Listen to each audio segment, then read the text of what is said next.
वहीं पूरे मामले में आज न्यूनतम समर्थन मूल्य की गारंटी का किसानों से वादा कर रही कांग्रेस ने साल 2010 में स्वामीनाथन आयोग की सिफारिश को ठुकरा दिया था।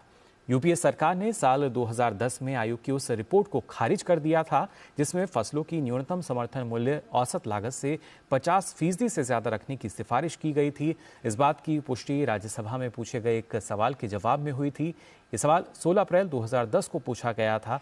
इस संबंध में भाजपा के तत्कालीन राज्यसभा सांसद प्रकाश जावड़ेकर ने कृषि राज्य मंत्री केवी थॉमस से सवाल पूछा था कि क्या किसानों को एमएसपी दिए जाने के मसले पर सरकार स्वामीनाथन आयोग की सिफारिशों को लागू करने जा रही है।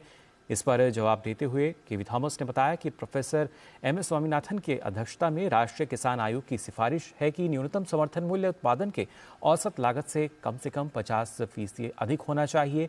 हालांकि इस सिफारिश को सरकार ने स्वीकार नहीं किया है क्योंकि एमएसपी की सिफारिश कृषि लागत और मूल्य आयोग यानी सीएसीपी द्वारा वस्तुनिष्ठ मानदंडों और प्रासंगिक कारकों पर विचार के आधार पर की जाती है। इसलिए लागत पर कम से कम 50% की वृद्धि निर्धारित करने से बाजार पर बुरा असर पड़ सकता है।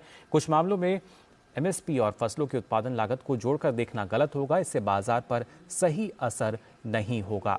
2010 में ये जो मांग थी ठुकरा दी गई थी और वही कांग्रेस आज दम भर रही है कि हम किसानों को एमएसपी की गारंटी देंगे, लेकिन अब से 14 साल पहले की अगर बात की जाए तो यही मांग ठुकरा भी गई थी।